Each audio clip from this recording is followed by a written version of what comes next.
إن الحمد لله نحمده ونستعينه ونستغفره ونعوذ بالله من شرور أنفسنا ومن سيئات أعمالنا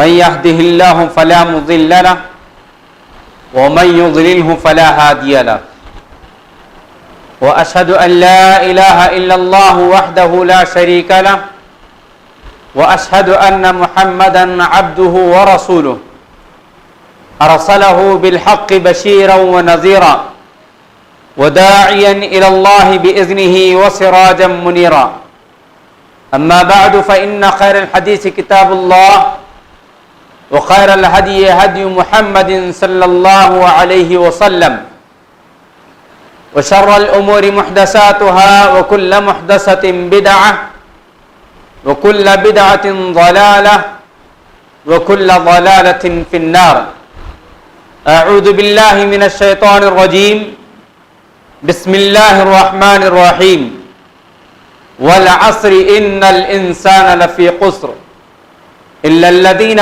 آمنوا وعملوا الصالحات وتواصوا بالحق وتواصوا بالصبر. ہر قسم کی تعریف، توصیف، بڑائی، کبریائی، پاکیزگی، بزرگی اللہ وحدہ لا شریک کے لیے سزاوار اور زیبا ہے، جو ساری کائنات کا مالک، رازق، حاکم اور معبود برحق ہے، جس رب ذوالجلال والاکرام نے ساری کائنات ہم اور آپ کے لیے پیدا فرمائی اور ساری مخلوقات میں رب کائنات نے انسانیت کے مقام کو بلند فرمایا. وَلَقَدْ كَرَّمْنَا بَنِي آدم، اور یہی وہ رب ذوالجلال والاکرام ہے جس نے انسانیت کی کامیابی و کامرانی کے لیے حالات اور مواقع کے اعتبار سے انبیاء علیہ السلام کو مبعوث کرتا رہا انسانیت کی کامیابی کے لیے. اور اسی سلسلۃ الذہب کی آخری کڑی کے طور پر رحمت للعالمین، سید المرسلین، امام الانبیاء، شافع محشر، ساقی کوثر، محمد مصطفیٰ صلی اللہ علیہ وسلم کی ذات گرامی ہے، جن کے ذریعے اللہ رب العالمین نے اسلام جیسے عظیم نعمت ہم اور آپ تک من و عن پہنچایا اور اسلام کو مکمل فرمایا رب کائنات نے الیوم اکملت لکم دینکم واتممت علیکم نعمتی ورضیت لکم الاسلام دینا. ایسے نبی پر لا کہا درود و سلام ہو. اللہم صلی علی محمد وعلی آل محمد کما صلیت علی ابراہیم وعلی آل ابراہیم انک حمید مجید. اللہم بارک علی محمد وعلی آل محمد کما بارکت علی ابراہیم وعلی آل ابراہیم انک حمید مجید. معزز علماء کرام، محترم بزرگوں، نوجوانان اسلام، معصوم بچوں اور پردہ نشین میری اسلامی مائیں اور بہنیں، قرآن کریم کی ایک سورت کریمہ میں نے آپ کے سامنے پیش کی حمد و ثنا کے بعد. در حقیقت قرآن کریم کی یہ سورت جس کا پہلا لفظ اللہ رب العالمین نے قسم کے ذریعے شروع کیا، اس سورت کی بڑی فضیلت واقع ہوئی ہے. امام شافعی رحمۃ اللہ علیہ کا کہنا ہے کہ اگر اللہ رب العالمین انسانیت کے حجت کے لیے مکمل قرآن مجید نازل نہ فرماتا، صرف اسی ایک سورت کریمہ کو اگر نازل فرما دیتا تو حجت قائم ہو جاتی.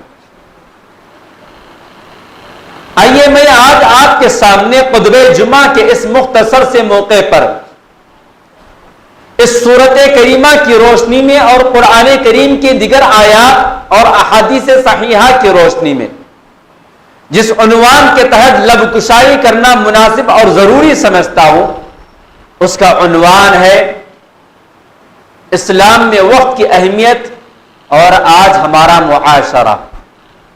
حضرات، ایک انسان جب دنیا میں پیدا ہوتا ہے تو اللہ تبارک و تعالیٰ کی بے شمار نعمتیں اس کے ساتھ آتی ہیں. ان تمام نعمتوں کے اندر سے ایک اہم ترین نعمت ہے جس کو اللہ تبارک و تعالیٰ نے برابر انسان کو دیا ہے، اور اس نعمت کے اندر انسان تقریباً مساوی نظر آتا ہے ہمیں. اور یہ نعمت بڑی اہم ترین نعمت ہے. جس وقت وہ اپنے ماں کے پیٹ میں ہوتا ہے اس وقت سے لے کر باہر نکلنے تک اسے اس کی نعمت کی اہمیت خود اس کو بذات خود نہیں معلوم ہوتی ہے، لیکن اس کی ماں اور اس کے باپ کو، والدین کو اس نعمت کی اہمیت معلوم ہوتی ہے. ماں یہ تصور کرتی ہے کہ میرے پیٹ میں پلنے والا بچہ یا بچی، باپ یہ تصور کرتا ہے کہ میرا پیدا ہونے والا لڑکا یا لڑکی یہ بے شمار نعمتیں لے کر دنیا میں آئے گا. لیکن باپ اور ماں کے لیے سب سے بڑی جو نعمت ہوتی ہے وہ نعمت زندگی ہوتی ہے. اگر 9 ماہ بیٹے کو یا بیٹی کو ماں اپنے پیٹ میں پالنے کے بعد اگر ولادت کے موقع پر اگر وہ لڑکا زندہ نہیں پیدا ہوتا ہے تو ماں کو کس قدر تکلیف ہوتی ہے اور باپ کس قدر غمزدہ ہو جاتا ہے. تو معلوم یہ ہوا کہ دنیا میں آنے کا جو پہلا مرحلہ ہے اس پہلے مرحلے کی سب سے اہم ترین نعمت انسان کے نزدیک وہ نعمت زندگی ہے. اور گویا زندگی جو ہے یہ وقت کا حصہ کہلاتا ہے. وقت اس کا الگ الگ حصہ ہم اور آپ نے بنا رکھا ہے. سیکنڈ جس کو کہتے ہیں، لمحہ یعنی منٹ جس کو کہتے ہیں، گھنٹہ جس کو ہم اور آپ کہتے ہیں، اور پھر گھنٹے سے 24 گھنٹے، 24 گھنٹے سے ایک دن، اور ایک دن سے 7 دن، اور 7 دن سے 30 دن کے ایک مہینہ، اور ایک مہینے سے 12 مہینے، ایک سال، اور ایک سال سے 50 سال، 60 سال، 70 سال. گویا ہماری زندگی کا نچوڑ ہے یہ. گویا ہماری زندگی کا نچوڑ وقت ہے. اگر اس وقت کو ہم اور آپ صحیح استعمال نہ کریں تو یہ نعمت عظمی ہمارے ہاتھوں سے چلی جائے گی. ہم اور آپ دیکھتے ہیں ایک کاریگر جو ہوتا ہے، ہیروں کا کام کرنے والا، اگر موتیاں الگ الگ الگ الگ الگ خانوں میں رکھ دے تو اس کی کوئی ویلیو نظر نہیں آتی ہے. اگر ان تمام موتیوں کو ایک تاگے کے اندر پرو دے، ایک کڑی کے اندر پرو دے اور شوکیس میں لگا دے تو دیکھنے والا بڑا خوش ہو جاتا ہے کہ کس قدر خوبصورت ہے یہ ہار. تو گویا میری اور آپ کی زندگی کا بھی معاملہ یہی ہے کہ اگر ہم نے اس وقت کے الگ الگ حصے کا صحیح استعمال کیا تو گویا ہماری زندگی خوبصورت ہار کے مطابق ہوگی. اگر ہمارا زندگی کا یہ حصہ اور یہ وقت جو اللہ تبارک و تعالیٰ کی جانب سے نعمت ہے، اس نعمت کا اگر ہم نے الگ الگ خانوں میں الگ الگ طریقوں سے بانٹ کر رکھ دیا اور اس کا کوئی مستقبل اور اس کا کوئی مستقل منصوبہ نہ بنایا تو یہ زندگی کا ہار ہمارے لیے بدصورت نظر آئے گا. تو گویا اللہ رب العالمین نے زندگی کو نعمت قرار دیا، اور زندگی جو اللہ تبارک و تعالیٰ کی امانت ہمارے پاس ہے، یہ امانت کا نچوڑ وقت ہے، اس نعمت کا نچوڑ وقت ہے. اور پھر میں نے حمد و صلات کے درمیان میں اسلام کے تعلق سے کہا اليوم اکملت لکم نعمتی ورضیت لکم الاسلام دینا، کہ میں نے آج کے دن تمہارے لیے دین کو مکمل کر دیا. اور اس دین کے تعلق سے اللہ نے نعمت سے تعبیر کیا، نعمتی میری نعمت، ورضیت لکم الاسلام دینا، اور تمہارے لیے میرے نزدیک اگر کوئی پسندیدہ دین ہے جس سے میں اپنی رضامندی کا اظہار کرتا ہوں تو دین اسلام ہے.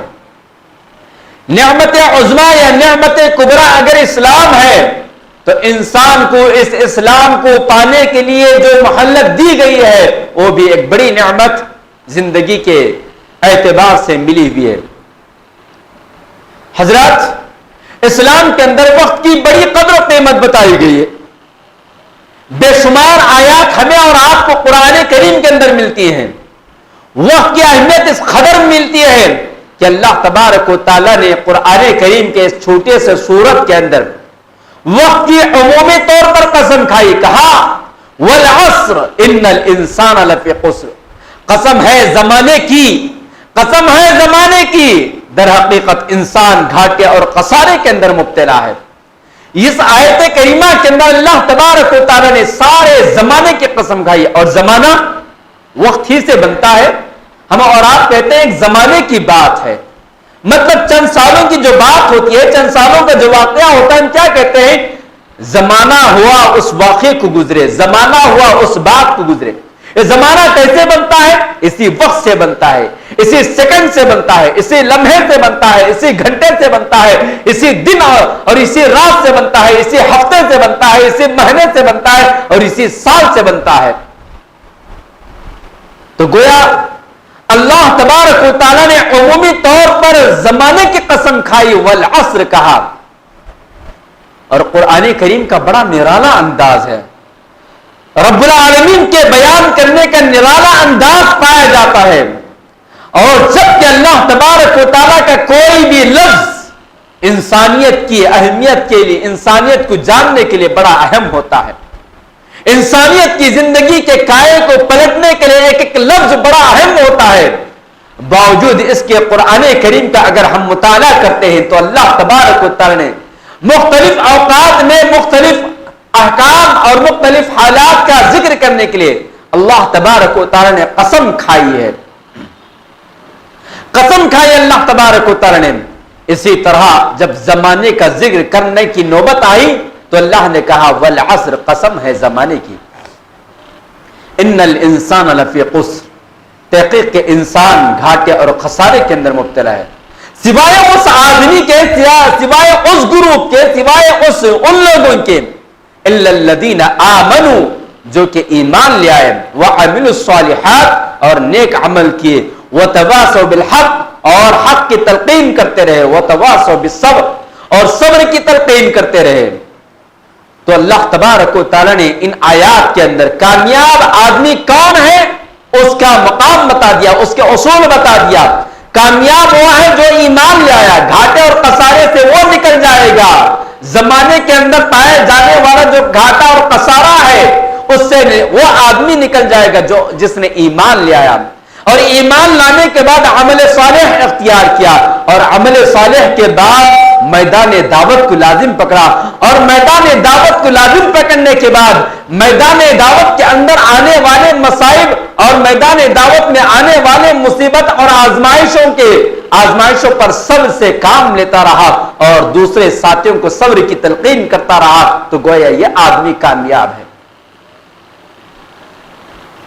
اللہ تبارک و تعالیٰ نے قرآن کریم کے اندر کبھی رات کی قسم کھائی۔ اس آیت میں میں نے آپ کو عمومی قسم، عمومی وقت کا تذکرہ بتایا جس میں اللہ تبارک و تعالیٰ نے قسم کے ذریعے کہا والعصر۔ اس کے بعد ہمیں یہ بات بھی معلوم ہوتی ہے کہ اللہ تبارک و تعالیٰ نے مختلف اوقات کی قسم کھائی، کبھی رات کی قسم کھائی، واللیل کہا، قسم ہے رات کی، والضحیٰ، کبھی چاش کے وقت کی قسم کھائی، قسم ہے چاش کے وقت کی، اور کبھی اللہ تبارک و تعالیٰ نے عصر کے وقت کی قسم کھایا، اور کبھی اللہ تبارک و تعالیٰ نے دن کی قسم کھایا، کبھی رات کی قسم کھایا۔ ان تمام ایک دن کے کئی حصوں کی قسمیں کھا کر اللہ تبارک و تعالیٰ نے انسانیت کے سامنے وقت کی قدر و قیمت کو اجاگر کیا کہ اے میرے بندو، تمہارے سامنے میری جو نعمت ہے، زندگی کی نعمت، وہ نعمت بڑی اہم ترین نعمت ہے۔ اس لیے کہ اللہ تبارک و تعالیٰ نے اس نعمت کو مقید کر کے رکھ دیا ہے، اس نعمت کو قید کر کے رکھ دیا ہے۔ کسی کو 60 سال، کسی کو 70 سال، کسی کو 50 سال، کسی کو 4 سال، کسی کو 100 سال، لیکن اس نعمت کو اللہ تبارک و تعالیٰ نے مقید کر کے رکھ دیا ہے، محدود کر کے رکھ دیا ہے۔ یہ انفرادی معاملہ ہے کہ اللہ تبارک و تعالیٰ کسی کو 70 دیتا ہے تو کسی کو 30 دیتا ہے، اور کسی کو 30 سیکنڈ دیتا ہے۔ لیکن اس مقید شدہ نعمت سے فائدہ اٹھانا ایک عقل مند انسان کی علامت ہے، ایک بندے مومن کی صفت ہے کہ اس سے کس قدر فائدہ اٹھا سکتا ہے۔ حضرات، وقت کی اہمیت کو جاننے کے لیے ایک مثال میں آپ کو دیتا چلوں. ابھی ہمارا یہ جو سیزن چل رہا ہے، خصوصیت کے ساتھ طلبہ اور طالبات اسٹوڈنٹس کے لیے ایگزام کا حال چل رہا ہے، ایگزام کا زمانہ چل رہا ہے، امتحانات کا زمانہ چل رہا ہے. امتحانات لکھنے کے لیے، امتحانات کی تیاری کرنے کے لیے 1 سال کا وقت ملتا ہے، پڑھنے کے لیے، سمجھنے کے لیے، جاننے کے لیے، یاد کرنے کے لیے. لیکن امتحان لکھنے کے لیے سال کے 11 مہینوں کی پڑھائی ہوئی اسباق کو لکھنے کے لیے ایک طالب علم کے پاس 2 سے 2.5 گھنٹے، 2.5 سے 3 گھنٹے ٹائم دیا جاتا ہے. کامیاب طالب علم وہ ہے جس نے سال بھر زندگی ایک اچھے مثالی طالب علم کے حیثیت سے گزاری، لیکن ان 3 گھنٹوں کے ملے ہوئے وقت کا اگر وہ صحیح استعمال نہیں کرتا ہے تو سال کے 11 مہینوں کی اس کی محنت اکارت اور بیکار ہو جاتی ہے. لیکن کامیاب طالب علم وہ ہے جس نے ان 2-2.5-3 گھنٹوں کا صحیح استعمال کیا. امتحان حال میں، امتحان سینٹر کے اندر ایک ایک لفظ سوچ کر لکھتا رہا تو کامیاب طالب علم ہی نہیں بلکہ ایک مثالی طالب علم زمانے کے درمیان کہلائے گا، اور خوشی اور فرحت و مسرت کے ساتھ امتحان گاہ سے وہ تشریف لے آئے گا، باہر نکلے گا کہ میں نے فلاں جواب لکھ دیا. لیکن اس کے برعکس کسی اور دوسرے طالب علم کو ہم اور آپ دیکھ سکتے ہیں کہ جب امتحان سینٹر سے باہر نکلتا ہے تو افسوس کرتے ہوئے آتا ہے کہ مجھے فلاں آنسر یاد آ گیا تھا لیکن وقت نہیں تھا، فلاں چیز یاد آ گئی تھی لیکن وقت نہیں تھا. تو وقت کی قدر اس طالب علم سے ہم اور آپ پوچھے جس کو لکھنے کا ایک جواب یاد آ گیا تھا، جس کے ذریعے وہ کامیابی کے اعلیٰ منازل طے بھی کر سکتا ہے، یا پھر اس ایک جواب کی وجہ سے وہ فیل بھی ہو کر اپنی زندگی کے اندر 1 سال ناکام بھی ہو سکتا ہے. اس کا وقت کی قدر اس آدمی کو، اس نوجوان کو ہم اور آپ پوچھ سکتے ہیں. وقت کی قدر اس آدمی کو پوچھئے جو کہ سکرات کی حالت کے اندر مبتلا ہے، وہ کچھ کر گزرنا چاہتا ہے، یا تو اپنے رب کو خوش کرنے کا ارادہ رکھتا ہے، یا پھر دنیا والوں کو خوش کرنے کا اس کا ارادہ ہوتا ہے، یا اہل و عیال کے تعلق سے کچھ وصیت کرنا چاہتا ہے لیکن وقت اس کا ساتھ نہیں دے رہا ہے.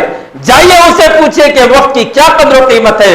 وہ کہے گا 2 چند منٹ اور اگر مجھے مل گئے ہوتے تو شاید میں کچھ اور کر لیتا. لیکن قرآن کریم کا اصول ہے اذا جاء اجل، کہ جب وقت آ جائے، وقت متعینہ آ جائے تو پھر لا یستأخرون ساعة ولا یستقدمون، تو پھر اس گھڑی کو ٹالا نہیں جا سکتا، نہ دیر کیا جا سکتا، اور نہ وقت سے پہلے یہ وقت موعود آ بھی نہیں سکتا ہے. حضرات، آئیے چند آیات میں آپ کے سامنے اسلامی تعلیمات، اسلامی عبادات کے تعلق سے رکھتا ہوں کہ اسلام کے اندر جتنے عبادات ہیں، نماز، روزہ، زکوٰۃ، حج، صدقہ و خیرات، ان تمام کا تعلق وقت کے ساتھ کس قدر جڑا ہوا ہے. اللہ تبارک و تعالیٰ نے نماز جو ایک اہم ترین عبادت ہے، ایک اہم ترین بندگی، اہم ترین فرمانبرداری کا ایک ذریعہ ہے، رب کی خوشنودی حاصل کرنے کا ذریعہ ہے اور رب سے تقرب حاصل کرنے کا ذریعہ ہے. اس عبادت کا ذکر کیا اللہ تبارک و تعالیٰ نے تو کہا ان الصلاۃ کانت علی المؤمنین کتابا موقوتا، کہ بے شک مومنوں کے اوپر نماز کا وقت لکھ دیا گیا ہے. ظہر کا وقت کیا ہے، فجر کا وقت کیا ہے، عصر کا وقت کیا ہے، یہ تمام اوقات متعین کر دیے گئے ہیں. اگر کوئی آدمی وقت سے ٹال کر نماز پڑھتا ہے تو ہم اور آپ کہتے ہیں کہ اس کی نماز قضا ہو گئی. اور پیارے نبی علیہ الصلوۃ والسلام سے ایک صحابی نے عرض کیا ہے اللہ کے رسول علیہ الصلوۃ والسلام افضل عمل کون سا ہے بتائیے؟ تو آپ صلی اللہ علیہ وسلم نے کہا الصلاۃ عند اول وقتها، او کما قال نبی صلی اللہ علیہ وسلم، کہ اہم ترین فضیلت رکھنے والا عمل یہ ہے کہ تم نماز کو اول وقت میں ادا کرو. تو گویا نماز کا تعلق وقت سے جڑا ہوا ہے، روزے کا تعلق وقت سے جڑا ہوا ہے. یا ایھا الذین آمنوا کتب علیکم الصیام کما کتب علی الذین من قبلکم لعلکم تتقون، جہاں روزے کی غرض و غایت تقوی بتایا گیا، اس اہم ترین عبادت کا تعلق بھی وقت سے جڑا ہوا ہے کہ کلو واشربو حتی یتبین لهم الخیط الابیض من الابیض، کہ کھاؤ اور پیو۔ سحری کا وقت یہاں بتایا گیا کہ ایسی بات نہیں ہے کہ تم صبح سے شام تک کھاتے رہو، بلکہ ایک وقت مقرر تک تم کھاتے رہو، اور جب وہ وقت ختم ہو جائے تو کھانا اور پینا بند کرو، اور پھر جب روزہ رکھو تو رات کا ایک حصہ ایسا، شام کا ایک حصہ ایسا آئے گا کہ سورج ڈوبتے ہی تم افطار کر لیا کرو۔ پیارے نبی علیہ السلام نے کہا میری امت خیر پر رہے گی اس وقت تک جب تک کہ وہ افطار میں جلدی کرے گی۔ افطار میں جلدی کا مطلب سورج ڈوبتے ہوئے۔ تو گویا میں ان مثالوں کے ذریعے اس بات کی وضاحت کرنا چاہتا ہوں کہ وقت کا تعلق اسلامی عبادات سے کس قدر جڑا اور مضبوط ہے۔ اور پھر اس کے ساتھ ساتھ زکوٰۃ کا معاملہ۔ زکوٰۃ صاحب نصاب ہونے کے لیے، صاحب حیثیت ہونے کے لیے جہاں مال و دولت کا ایک نصاب مقرر کیا گیا، اس کے ساتھ ساتھ وقت بھی متعین کیا گیا کہ نصاب آج میرے پاس ہے 1 کروڑ 2 کروڑ 1 لاکھ 2 لاکھ، اور پھر سونے کے اعتبار سے میرے پاس پیسہ موجود ہے، سونا بھی موجود ہے، لیکن اگر اس کے اوپر 1 سال کا وقت نہیں گزرا ہے تو میں صاحب نصاب نہیں بن سکتا، میرے اوپر زکوٰۃ واجب نہیں ہو سکتی۔ تو جہاں مال طے ہے صاحب نصاب ہونے کے لیے، وہیں پر وقت بھی طے ہے۔ اور اسی طرح حج کا معاملہ، الحج اشہر معلومات، کہ حج چند چنندہ ایام کے اندر مہینہ طے، وقت طے، ایام طے، ساری کی ساری چیزیں حج کے لیے بھی طے شدہ ہے کہ رات میں منا میں کب گزارنا ہے، عرفہ میں کب گزارنا ہے، مزدلفہ میں کب گزارنا ہے، کب نکلنا ہے، کن اوقات میں آپ کو نماز پڑھنا ہے، کب کنکری مارنا ہے، کب پھتری مارنا ہے، اور کب آپ احرام اتار سکتے ہیں، یہ ساری کی ساری چیزیں وقت کے ساتھ طے ہیں۔ حضرات سوال یہ پیدا ہوتا ہے کہ اگر اسلام نے اپنی عبادات کے ساتھ وقت کو اس قدر باندھ کر رکھ دیا ہے تو کیا بحیثیت انسان ہمارے پاس بھی وقت کی کوئی قدر و قیمت ہے؟ افسوس اس بات کا ہوتا ہے مجھے جواب دیتے ہوئے کہ آج انسان کے پاس وقت کی کوئی قدر و قیمت نہیں۔ آج سے 1435 یا 1437 سال پہلے ہی پیارے نبی علیہ السلام نے اس نعمت کبریٰ کے تعلق سے کہہ دیا تھا واضح انداز میں۔ حضرت عبداللہ ابن عباس رضی اللہ تعالیٰ عنہ اس حدیث کے راوی ہیں، وہ کہتے ہیں پیارے نبی علیہ السلام نے فرمایا نعمتان مغبوب کثیر فیہما، کہ 2 نعمتیں ایسی ہیں جس کے تعلق سے انسانیت کی ایک بڑی تعداد ہمیشہ دھوکے کا شکار ہوئی ہے، ہمیشہ غبن کا شکار ہوئی ہے، ہمیشہ دھوکے کی ٹٹی میں پڑی ہوئی ہے۔ 2 نعمتیں ایسی ہیں، الفراغ والصحہ، کہ ایک صحت ہے اور دوسرا جو ہے وہ فراغت کا وقت ہے، خالی اوقات ہے۔ تو وقت کی قدر و قیمت آج ہماری زندگی سے ختم ہو گئی ہے۔ حضرات وقت کو سمجھنے کے لیے ایک چھوٹی مثال میں آپ کو دیتا ہوں۔ یہ میری جو سانس چل رہی ہے، اگر یہ آئی ہوئی سانس رک جائے یا اندر گئی ہوئی سانس باہر نہ آئے تو ختم ہو گیا میرا وقت، میری زندگی ختم۔ تو گویا ہماری آنے والی جو سانس ہے یہی وقت ہے، ہماری جانے والی جو سانس ہے یہی وقت ہے۔ اندر گئی ہوئی سانس اگر باہر نہ آئے، رک جائے تو ختم زندگی کا معاملہ، اگر باہر آنے والی سانس پھر اندر نہ جائے تو ختم زندگی کا معاملہ۔ ہم اور آپ کتنے واقعات سنتے ہیں، کتنے واقعات دیکھتے ہیں، کتنی چیزیں سنتے ہیں۔ ارے ابھی ہمارے ساتھ چائے نوشی ہوئی، ارے ابھی ہمارے ساتھ نماز جمعہ ہو، ارے ابھی ہمارے ساتھ بیٹھے تھے، ہماری محفل میں تھے، کیا ہوا؟ چلے گئے۔ کہاں؟ جہاں سے آئے تھے وہاں چلے گئے، جہاں سے آئے تھے وہاں چلے گئے۔ کب؟ چند سیکنڈ پہلے، کب؟ چند منٹ پہلے، کب؟ چند گھنٹے پہلے۔ نہیں ہو سکتا، یقین نہیں ہو سکتا۔ کتنی خبریں فون کے ذریعے، کتنی خبریں اخباروں کے ذریعے ہم اور آپ سنتے ہیں، دور کی باتیں نہیں، اپنے عزیز و اقارب کے سنتے ہیں، اپنے دوست احباب کے سنتے ہیں کہ نہیں بھائی 5 منٹ پہلے میں نے انہیں جاتے ہوئے دیکھا، 5 منٹ پہلے میں نے انہیں سلام کرتے ہوئے دیکھا۔ کیا ہوا؟ ہارٹ آ گیا۔ کیا ہوا؟ ٹھوکر لگ گئی، کیا ہوا، فلاں ہو گیا. یہ سب بہانے ہیں زندگی کے ختم ہونے کے لیے. یہ سب بہانے ہیں زندگی کے ختم ہونے کے لیے. اور جب زندگی ختم تو سارا کا سارا معاملہ ختم. حضرات، وقت بہت ہی اہم ترین چیز ہے. وقت کی مثال عربی کے اندر یہ دی گئی ہے، الوقت کا سیف. الوقت کا سیف، وقت تلوار کی مانند ہے. وقت تلوار کی مانند ہے. تلوار کا کام کاٹنا ہے. تلوار کا کام کاٹنا ہے. تلوار یہ نہیں دیکھتی ہے کہ میرے نیچے آنے والی گردن کس کی ہے. آیا میرے اپنے مالک کی ہے، آیا پھر میرے اپنے مالک کی بیٹے کی ہے. آیا یہ نہیں دیکھتی تلوار کے جوان کی ہے، مالدار کی ہے، کروڑپتی کی ہے، خوبصورت کی ہے، لیڈر کی ہے یا فقیر کی ہے، کس کی گردن ہے. تلوار یہ نہیں دیکھتی ہے. تلوار کا کام کاٹنا ہے. وقت کی گھڑی کا کام بھی، وقت کا کام بھی، کاٹے کا کام بھی چلتے رہنا ہے.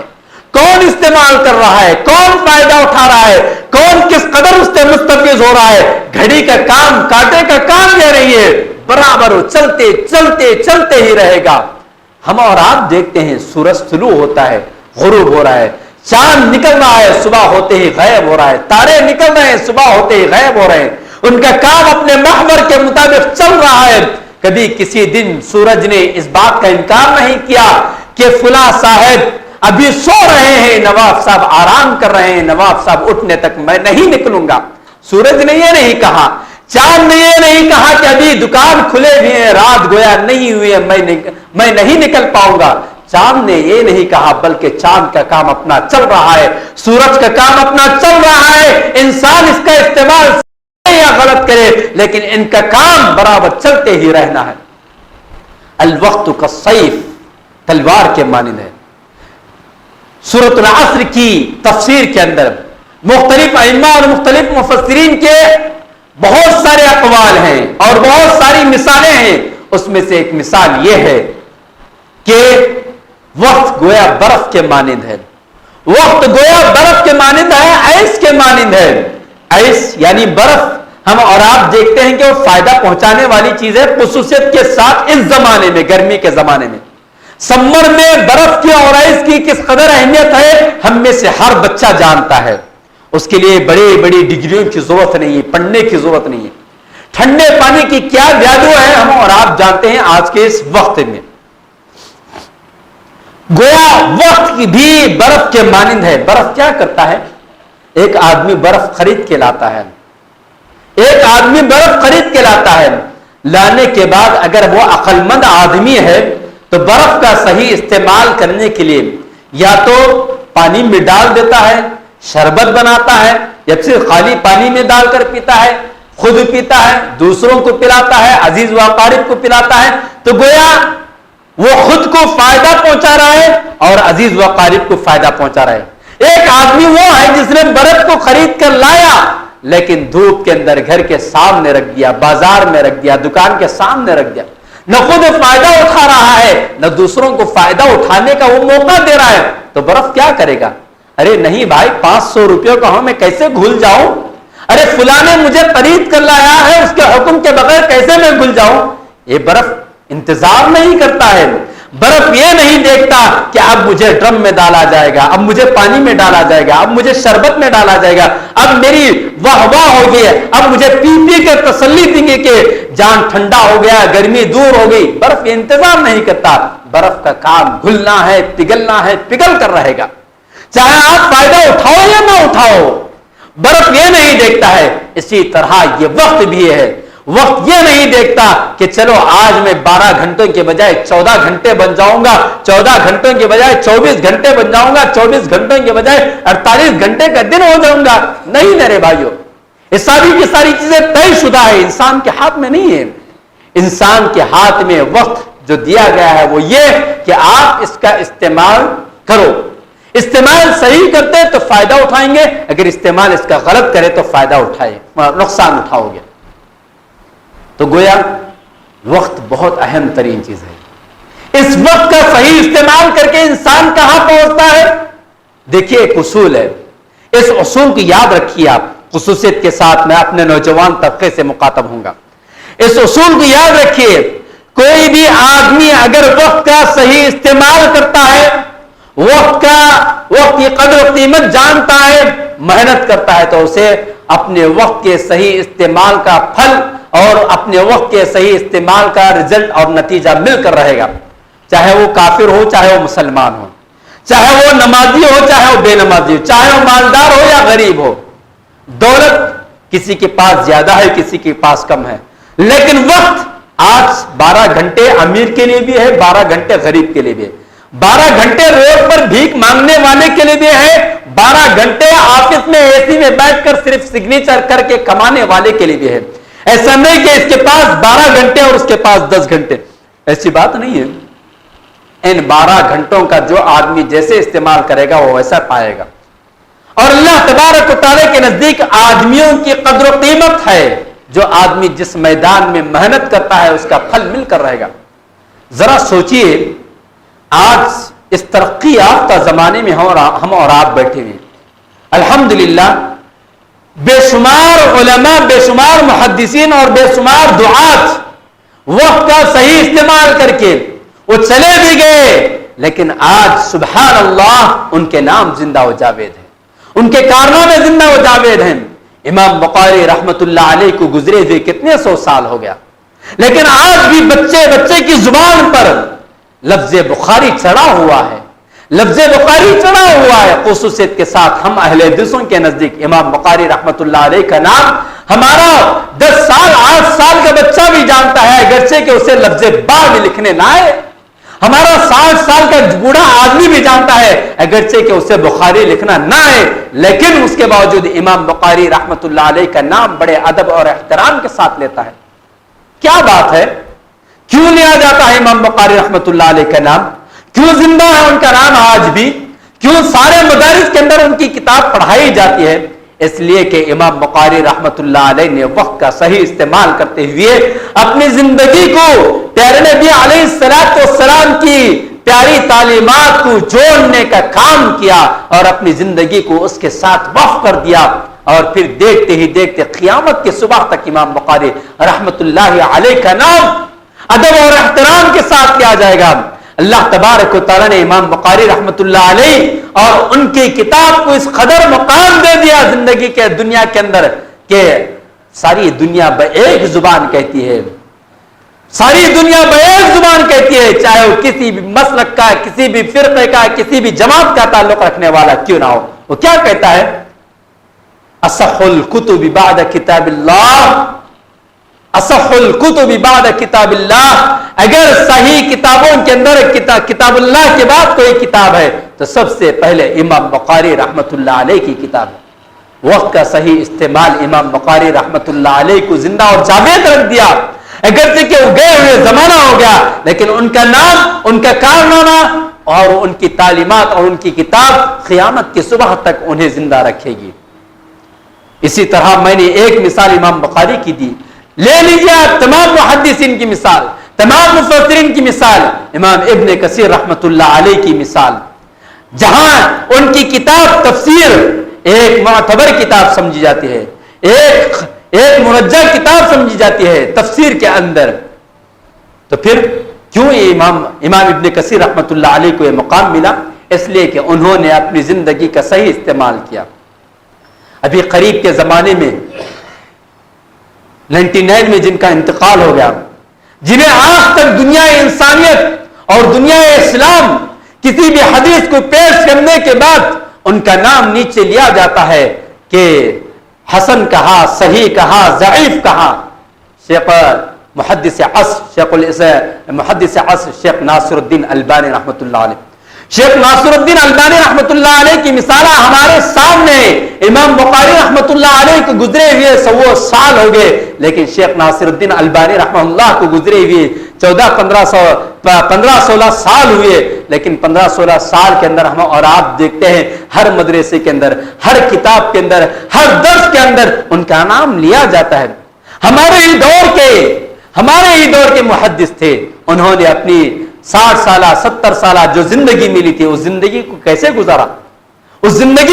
گزارا، محترم حضرات، حاضرین جہاں، خلاصے کے طور پر کہنا یہ چاہتا ہوں کہ مجھے اور آپ کو وقت کا پابند بننا چاہیے، وقت کا صحیح استعمال کرنا چاہیے۔ دیکھیے زندگی ملی ہے، یہ بڑی نعمت ہے، اور زندگی ملنے کے بعد موت کا آنا طے شدہ ہے، موت کا آنا طے شدہ ہے۔ دنیا کے اندر ایسے ایسے ناکارہ لوگ پیدا ہوئے، کسی نے رب کا انکار کیا، کسی نے رسولوں کا انکار کیا، کسی نے آخرت کا انکار کیا، کسی نے اپنے آپ کو خدا ہونے کا، رب ہونے کا دعویٰ بھی کیا، انا ربکم الاعلی کا دعویٰ بھی کیا، لیکن آج تک کوئی دعویٰ کرنے والا پیدا نہیں ہوا تو یہ دعویٰ نہیں کر سکا کہ میں پیدا ہوا تو مجھے موت نہیں ہے۔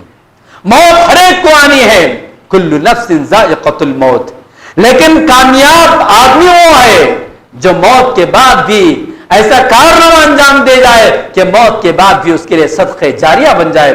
پیارے نبی علیہ السلام کی حدیث ہے، آپ صلی اللہ علیہ وسلم نے کہا اذا مات الانسان انقطع عملہ، کہ جب انسان مر جاتا ہے تو اس کے نیک اعمال کے دروازے بند ہو جاتے ہیں، لیکن تین راستے اس کے اعمال کے جاری ہونے کے راستے آپ صلی اللہ علیہ وسلم نے کہا، وہ یہ کہ او علم ينتفع به، ایسا علم اس نے چھوڑ گیا، ایسا علم اس نے پھیلا کر گیا جس سے لوگ فائدہ اٹھاتے ہو، اور پھر او صدقۃ جاریہ، یا صدقہ جاریہ، اور ولد صالح يدعو لها، یا نیک اولاد جو اس کے والدین کے حق میں، مرنے والے کے حق میں دعائیں کرے۔ یہ تین راستے ہیں جو صبح قیامت تک مجھے اور آپ کو فائدہ پہنچا سکتے ہیں۔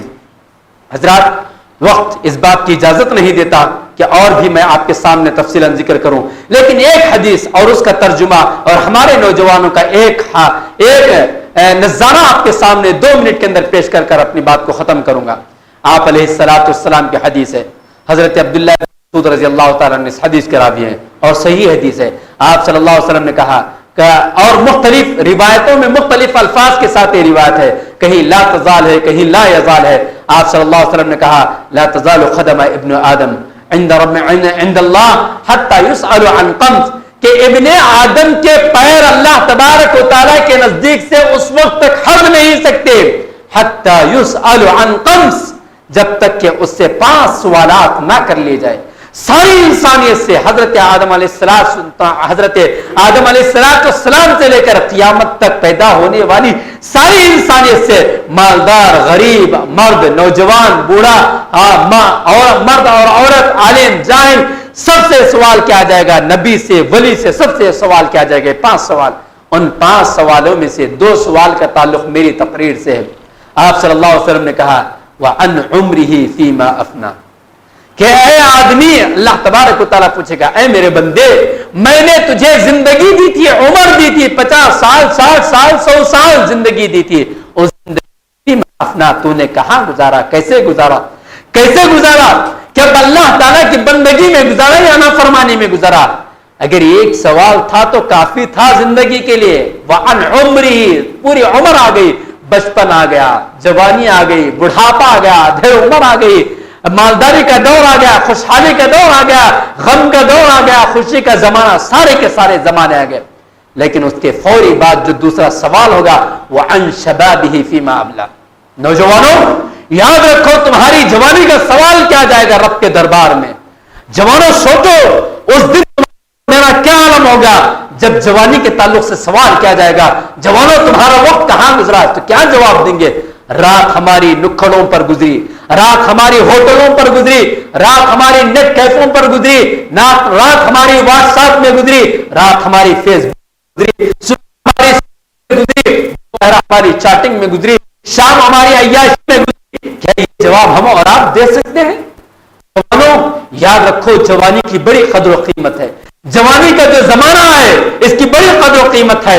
ان 7 آدمیوں کے تعلق سے آپ نے حدیث سنا ہوگا جس میں آپ صلی اللہ علیہ وسلم نے کہا بڑے خوش نصیب وہ 7 افراد ہیں جنہیں رب کے عرش کے سائے میں جگہ ملے گی۔ اس میں سے ایک وہ نوجوان بھی ہے جو اللہ تبارک و تعالیٰ کا ڈر اور خوف پا کر عیاشیہ اور عیش و عشرت کے کام چھوڑ دیا تھا۔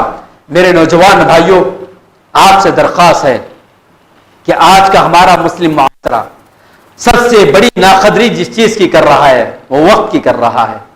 ہاں، اس کے برعکس میں نے ایک مثال آپ کے سامنے دیتا دوسری جانب چلا گیا، امام بخاری کی مثال دیا۔ ایک مثال میں آپ کو یہ دینا چاہتا تھا کہ جس واٹس ایپ کو آپ استعمال کر رہے ہیں، جس فیس بک کو آپ استعمال کر رہے ہیں، جس نیٹ کو آپ استعمال کر رہے ہیں، یہ سب کس نے بنایا؟ یہ سب کس نے بنایا؟ اگرچہ کہ غیر ہے، غیر قوم ہم کہتے ہیں، کافر ہم کہتے ہیں، لیکن آج ساری دنیا اس سے فائدہ اٹھا رہی ہے۔ اگرچہ کہ فائدہ اٹھانے والوں نے غلط فائدہ بھی اٹھا رہے ہیں، فائدہ بھی اٹھا رہے ہیں۔ آج یہ ہمارا خطبہ، یہ آج ہمارے اشتہارات، سب کچھ اسی واٹس ایپ کے ذریعے سیکنڈوں کے اندر پوری دنیا دیکھ رہی ہے۔ اس کا بنانے والا کون ہے؟ اس کے پیچھے محنت کرنے والا کون ہے؟ کیوں؟ اگر وہ محنت کرتا ہے تو اس سے پھل ملے اور ہم محنت نہ کریں پھل ملے، ایسا نہیں ہو سکتا ہے۔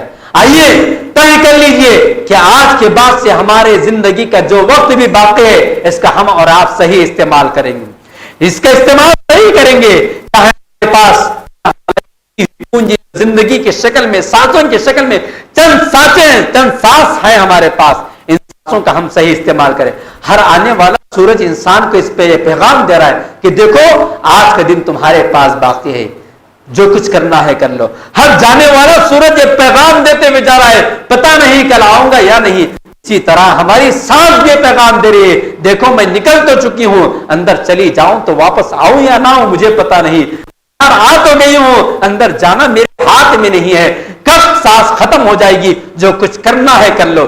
گویا سانس کے آنے کے لیے گھنٹے نہیں لگتے ہیں، سانس کے جانے کے لیے مہینے نہیں لگتے ہیں، سیکنڈوں کا معاملہ ہے۔ تو گویا سیکنڈ کی بھی ہمارے پاس قدر و قیمت ہونا چاہیے۔ دعا کیجئے کہ رب العالمین مجھے اور آپ کو وقت کی قدر کرنے، وقت کی قیمت کو جاننے، وقت کی اہمیت کو جاننے کے ساتھ ساتھ اپنی عملی زندگی میں نافذ کرنے کی توفیق عطا فرمائے۔ الہ العالمین ہمارے نوجوان طبقے کو وقت کا صحیح استعمال کر کے اپنی ذات کے لیے، اپنی امت کے لیے، اپنے قوم کے لیے، اپنے شہر کے لیے اور اپنے خاندان اور اپنے قبیلے کے لیے اور اپنے دین کے لیے ایک مثالی نوجوان بننے کی توفیق عطا فرمائے۔ الہ العالمین جہاں جہاں آپ نے قرآن کے اندر، جہاں جہاں پیارے نبی علیہ الصلوۃ والسلام نے وقت کی قدر و قیمت کو اجاگر کیا ہے، اسی کے مطابق زندگی گزارنے کی ہمیں توفیق عطا فرما۔ الہ العالمین آج تک ہمیں انجانے طور پر اگر وقت کا صحیح استعمال نہیں کیے ہیں تو صدق دل سے آپ کے دربار میں توبہ اور استغفار کرتے ہیں، مغفرت طلب کرتے ہیں۔ الہ العالمین ہمیں بخش دیجئے، معاف فرما دیجئے۔ الہ العالمین آج کے بعد سے ہم نوجوانوں کو، ہم بزرگوں کو اور ہماری ماں اور بہنوں کو وقت کا صحیح استعمال اور وقت کا فائدہ مند استعمال کرنے کی توفیق عطا فرمائے۔ غیبت سے، چاڑی سے، چغلی سے، گالی گلوچ سے، بری محفلوں سے، برے دوستوں سے بچ کر وقت کا صحیح استعمال کرنے کی ہمیں توفیق عطا فرمائے۔ آمین۔ وصلی اللہ علی النبی الکریم۔ والسلام علیکم ورحمۃ اللہ وبرکاتہ۔